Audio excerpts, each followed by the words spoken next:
बिस्मिल्लाहिर्रहमानिर्रहीम। देखें जी, लाहौर शहर पहले ही बड़ा मशहूर है।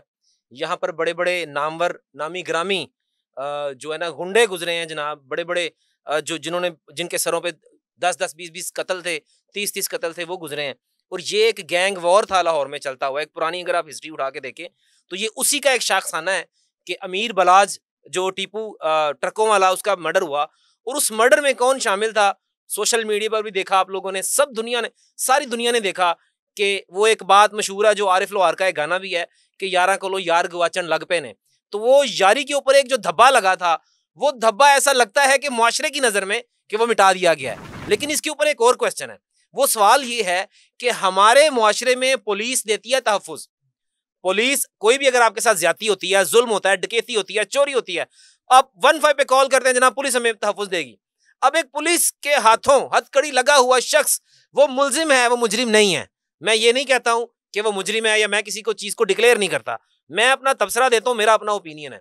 मेरा ओपिनियन ये है कि एहसन शाह उस वक्त अभी किसी केस में ले जाया जा रहा था। जैसा आपने कहा कि 5 महीने जेल में रहा, उसको ले जा रहे हैं, ये पूरा प्री प्लान था, उसका मर्डर होना था।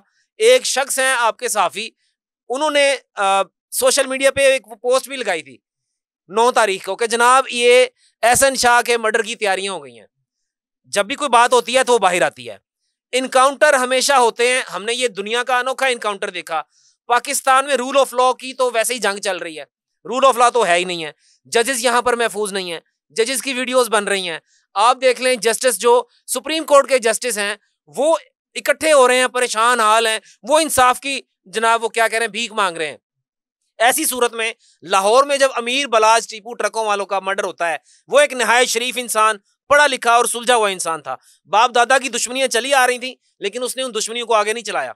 वो एक तालीम याफ्ता शख्स था, उसके बच्चे भी देखे, बड़े लोग रोए। जैसे एक पीछे इंडिया में एक सिंगर है सिद्धू मूसेवाला, जब उसकी डेथ हुई, उसका मर्डर हुआ, लोगों की आंखों में आंसू थे, लोग बड़े दुख में थे। इसी तरह अमीर बलाज टीपू के ऊपर भी थे। अब ये जो एहसन शाह का मर्डर हुआ, ये तो बिल्कुल एक अनहोनी हो गई। एकदम सोशल मीडिया में खबर आई, लोगों ने देखा यार ये क्या एहसन शाह का मर्डर हो, और लोग उसमें 100 में से 80% लोग कह रहे हैं शुक्र है। उसकी वजह क्या है? उसकी वजह यह है कि एहसन शाह को उम्रे पर भेजने वाला अमीर बलाज टीपू, जो उसका बेहतरीन दोस्त था, जिसने पैसों को कभी आगे नहीं रखा, एहसन शाह को उसने उम्रे पर भेजा। और उम्रे पर जाके खाना काबा में खड़े होके जो सोशल मीडिया की बातें चल रही हैं, जो हम लोगों को पता है, मैं उसके ऊपर बात कर रहा हूं।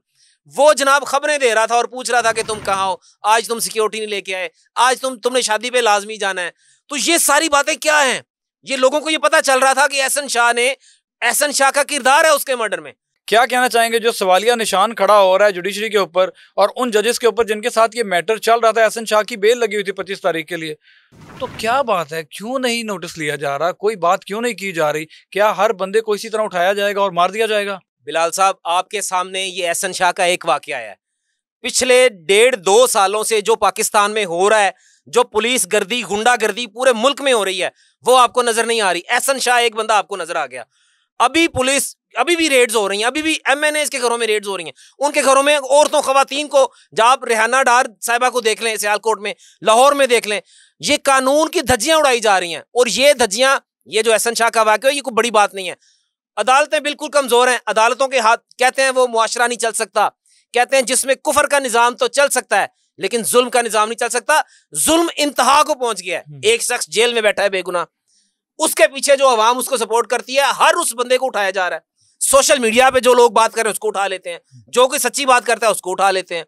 अब ये वकला लड़ाई लड़ रहे हैं रूल ऑफ लॉ की, जुडिशरी जो है वो अपना काम कर रही है, लेकिन अदालतों का निजाम इतना कच्चा है कि ये जैसे वो मिसाल है मकड़ी के जाले की, कि पाकिस्तान का कानून ऐसा है कि ताकतवर जानवर तोड़ के निकल जाते हैं और कीड़े मकोड़े फंस जाते हैं। ये हम और गरीब लोग जो हैं वो, उनके लिए कानून है, अमीरों के लिए नहीं। आपने सानेहा कारसाज देखा कराची में कि एक खातून जो नशे की हालत में 7 करोड़ की गाड़ी में बैठी हुई है और 5 लोगों को उसने गाड़ी के नीचे दे दिया। क्या हुआ? उसको उसकी हिफाजत करने के लिए रेंजर्स पहुंच गई। कभी भी गरीब के लिए कोई नहीं पहुंचा, गरीब तड़प तड़प के मर जाए। ये गरीब का पाकिस्तान में इस तरह हाल होता है। एहसन शाह हथकड़ी में लगा हुआ, पुलिस की कस्टडी में मर्डर हुआ, उसकी जिम्मेदार पुलिस है, उसके जिम्मेदार पाकिस्तान के इदारे हैं, उसके जिम्मेदार जुडिशरी है। जुडिशरी जो है वो क्या करती है? वो जनाब कोई भी आप जुर्म करें, आप बेल लगवा लें, आपकी बेल हो जाएगी। अदालत का सिस्टम ही इतना कमजोर है कि यहां पर कोई भी, अगर आपके पास पैसे हैं, जैसे सानिया कारसाज हुआ, वो खातून को बचा लिया गया, उसको पहले दिन कोर्ट में पेश ही नहीं किया गया। क्या है कि जी वो उसका दिमागी हालत ठीक नहीं है और वो 7 कंपनीज की डायरेक्टर है। ये पाकिस्तान का कानून है, इसके साथ खिलवाड़ हो रहा है। लेकिन कहते हैं हाथी गुजर गया है, अब हाथी की दुम रह गई है। पाकिस्तान में कानून के साथ खेलने वाले लोग, उनका अंजाम आने वाला है, क्योंकि कहते हैं कि उम्मीद अल्लाह से होनी चाहिए। मुझे अल्लाह से उम्मीद है कि इस मुल्क में एक दफा इंसाफ का निजाम जरूर आएगा। लेकिन एहसन शाह का जो मर्डर है, ये सवालिया निशान छोड़ गया पूरी जुडिशरी पर, उन जजेस के ऊपर जिन्होंने उसको बुलवाया, जिन्होंने केस लगवाया, जो उसको लेकर जा रहे थे। फिर कैसी हैरानगी की बात है कि जनाब गोलियां चली हैं तो जनाब हम लेके जा रहे, गोलियां चली, वो सारियां गोलियां एहसन शाह नूं वजनियां सी, नाल दे किसी एक लाते वज जांदी, किते वज जांदी। पाकिस्तान का कानून है, अगर पुलिस पार्टी पर हमला हो और कोई मुलजिम ही उसमें मारा जाए और पुलिस पार्टी को एक भी गोली ना लगे, वो इनकाउंटर झूठा है, वो स्टेटमेंट फेक है। ये पाकिस्तान का कानून है।